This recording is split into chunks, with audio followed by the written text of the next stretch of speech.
Hi guys, welcome back. It's time for chapter 10 for City of Ember. Thanks to all of you who are tuning in, Miss Buckley's class, Miss Berry's class, Miss Meese's class, Miss Poole's class, and all of you out there beyond Fayetteville, Arkansas. Man, we are happy to have you here with us. We're here at chapter 10 now in this City of Ember. So much is going on. It's time for us to check in now with Lena and Poppy and Granny. You can join me on page 132. It's chapter 10 and it's titled Blue Sky and Goodbye. Blue skies. It's rainy here today. What I wouldn't give for some blue skies. All right. Lena slept restlessly that night. She had frightening dreams in which something dangerous was lurking in the darkness. When the lights went on in the morning and she opened her eyes, her first thought was the door in the pipeworks. And then right away she felt a thud of disappointment because the door was locked and someone else, not her, knew what was behind it. She went to wake Granny. "Time to get up," she said. But Granny didn't answer. She was lying with her mouth half open and breathing in a strange, hoarse way. "I don't feel too good," she finally said in a weak voice. Lena felt Granny's forehead. Oh, it was hot. Her hands were very cold. She ran for Mrs. Murdo and after that to Clothing Square to tell Captain Fleary that she would not be coming to work today. Then she ran to Oliver Street, to the office of Dr. Tower, where she banged on the door until the doctor opened it. Dr. Tower was a thin woman with uncombed hair and shadows under her eyes. And when she saw Lena, she seemed to grow even more tired. "Dr. Tower," Lena said, "my grandmother is sick. Will you come?" "I will," she said, "but I can't promise to help her. I'm very low on medicine." "But come and look. Maybe she doesn't need medicine." Lena led the doctor the few blocks to her house. When she saw Granny, the doctor sighed. "How are you, Granny Mayfleet?" she asked. Granny looked at the doctor blearily. "I think ill," she said. Dr. Tower laid her hand across her forehead, and she asked her to stick out her tongue, and she listened to her heart and her breathing. She has a fever," the doctor told Lena. "You'll need to stay at home with her today. Make her some soup. Give her some water to drink. Put rags in cool water and lay them across her forehead." She picked up Granny's bony hand in her rough, reddish one. "What's best for you is to sleep today," she said. "Your good granddaughter will take care of you." And all day that's what Lena did. She made a thin soup of spinach and onions and fed it to Granny a spoonful at a time. She stroked Granny's forehead and held her hand and talked to her about cheerful things. And she kept Poppy as quiet as she could. But as she did all of this, in the back of her mind was the memory of the days of her father's illness, when he seemed to grow dim like a lamp losing power, and the sound of his breathing was like water gurgling through a clogged pipe. My goodness.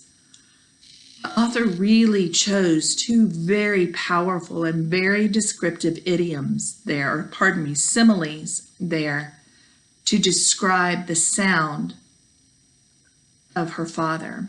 I'm going to read them one more time because they're very powerful, and they're using comparisons, connecting those comparisons between like a clogged pipe and the sound of his breathing, using like or as. So listen to these similes again and see if you can't visualize or almost hear what the author is trying to express. She said in the back of her mind was the memory of the days of her father's illness when he seemed to grow dim like a lamp losing power, and the sound of his breathing was like water gurgling through a clogged pipe. Though she didn't want to, she also remembered the evening when her father let out one last short breath and didn't take another. In the morning, a few months later, when Dr. Tower emerged or came out of their mother's bedroom with a crying baby and a face that was heavy with bad news.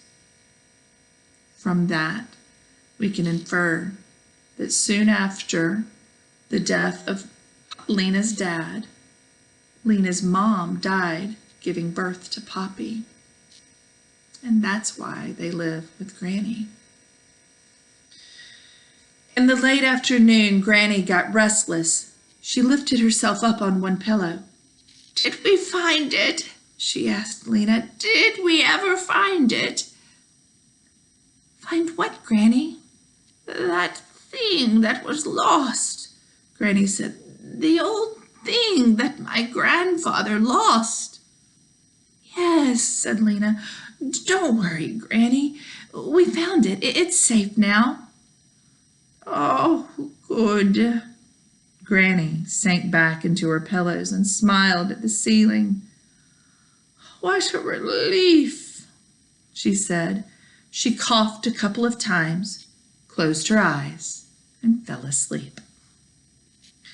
Lena stayed home from work the next day as well. It was a long day. Granny dozed most of the time. That means she napped. Poppy, delighted to have Lena at home to play with, kept toddling over with things she found, like dust rags and kitchen spoons, stray shoes, and whacking them against Lena's legs, saying, "Play with this! Play with this!" Lena was glad to play with her, but after a while she'd had enough of spoon banging and rag tugging and shoe rolling. "Let's do something else," she said to Poppy. "Shall we draw?" Granny had drunk a full cup of soup for dinner and was falling asleep again, so Lena got out her colored pencils and two of the can labels she'd been saving. They were white on the back and made good enough drawing paper if you flattened them out. With their sharpest kitchen knife, they whittled the pencils into points. That means they kind of carved the ends into a point. She gave the green pencil and one can label to Poppy, and she herself took the blue pencil and smoothed out the other can label on the table. What would she draw? Do you have any guesses? I do too. Taking hold of the pencil was like opening a tap inside her mind through which her imagination flowed. Like she could feel the pictures just ready to come out. It was sort of like a pressure, like a water pipe.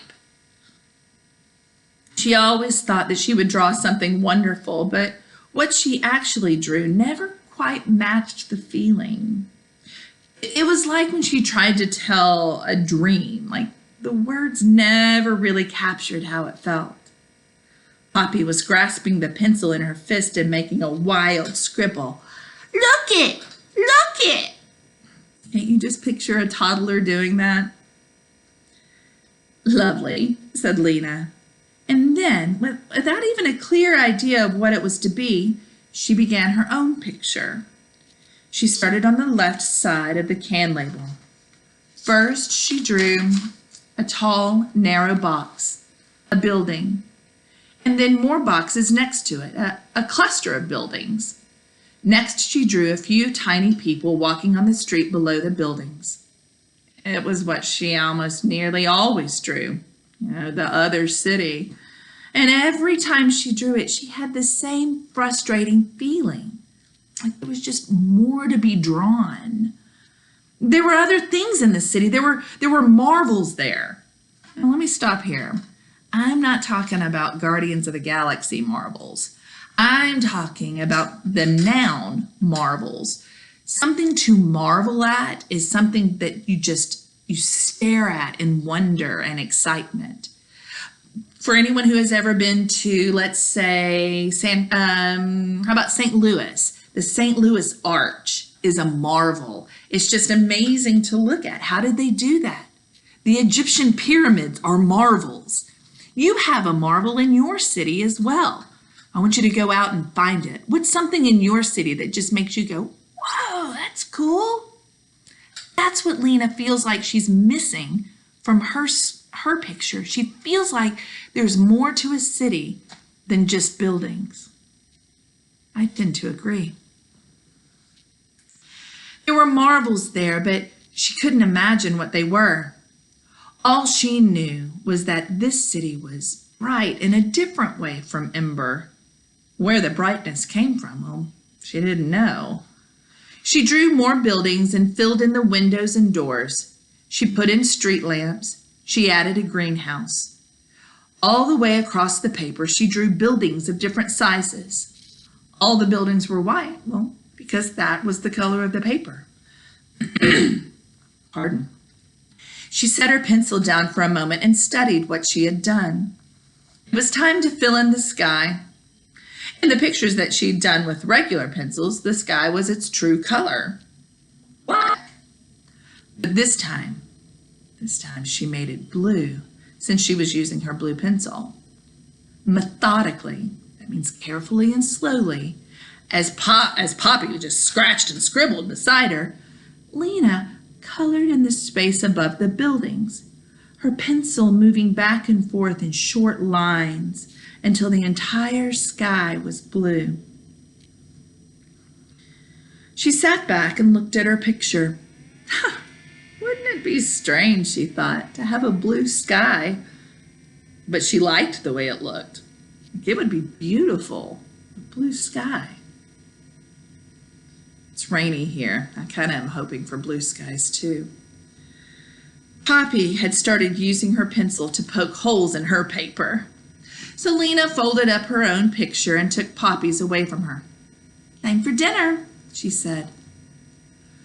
Sometime deep in the night, Lena woke suddenly, thinking she had heard something.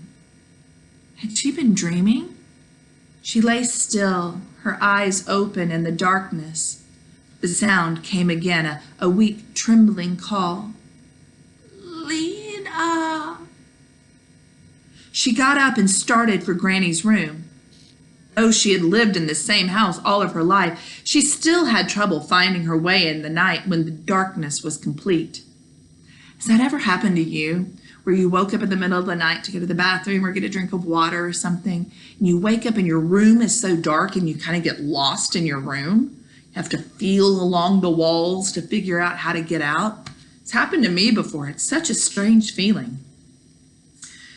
Well, that's what's happening to Lena here. It was as if all the walls had shifted slightly and furniture moved to new places. Lena stayed close to the walls, feeling her way along. Here was her bedroom door. Here was the kitchen and the table. Ah! She winced as she stubbed her toe on one of its legs. A little farther, and she'd come to the far wall and to the door to Granny's room. Granny's voice was like a thin line in the dark air. "Lena, come help. I'm coming, Granny," she called. She stumbled over something, a shoe maybe, and fell against Granny's bed. "Here I am, Granny. Here I am," she said. She felt for Granny's hand. It was very cold. "I feel so strange," said Granny. Her voice was a whisper. I dreamed about my baby, someone's baby." Lena sat down on the bed. Carefully, she moved her hands over the narrow ridge of her grandmother's body until she came to her shoulders. There, her fingers tangled in the long wisps of Granny's hair. She pressed her fingers against the side of Granny's throat to feel for her pulse the way the doctor had shown her. It was all fluttery, like a moth that had hurt itself and is flapping in crooked circles. Can I get you some water, Granny? Lena asked. She couldn't think of what else to do. No water, said Granny. Just stay for a while. Lena tucked one foot underneath her and pulled part of the blanket over her lap. She took hold of Granny's hand again and stroked it gently with one finger. For a long time, neither of them said anything. Lena sat listening to her grandmother's breathing. She would take a deep, shuddering breath and then let it out in a sigh. And then there would be a long silence before the next breath began. Lena closed her eyes. No use keeping them open. There was nothing to see but the dark. She was aware only of her grandmother's cold, thin hand and the sound of her breathing. Every now and then Granny would mumble a few words Lena couldn't make out, and then Lena would stroke her forehead and say, "Oh, don't worry, it's all right. It's almost morning," although she didn't know if it was or not. After a long time, Granny stirred slightly and seemed to come awake. "You go to bed, dear. I'm all right now." Her voice was clear but very faint.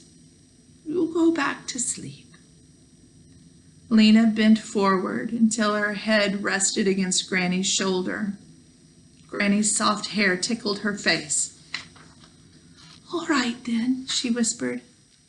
"Good night, Granny." She squeezed her grandmother's shoulders gently, and as she stood up, a wave of terrible loneliness swept over her. She wanted to see her Granny's face, but the darkness hid everything. It might still be a long time until morning. She didn't know. She groped her way back to her own bed and fell into a deep, deep sleep. And when, hours later, the clock tower struck 6 and the lights came on, Lena went fearfully into her grandmother's room. She found her very pale and very still. All the life had gone out of her. Oh. That makes me super sad. I don't know about you guys. So we've just said, we've just said goodbye to Granny. And I wonder where that leaves Lena and Poppy. Who else do they have in this world? We need to tune into our future chapters to see. But right now, I need some time to think about Granny. That was a sad chapter. Sorry to leave you on such a sad note. But one thing I know is that all sad stories often have a silver lining. And I'm hoping that we find ours soon. Happy reading, guys, and we'll see you in the next chapter.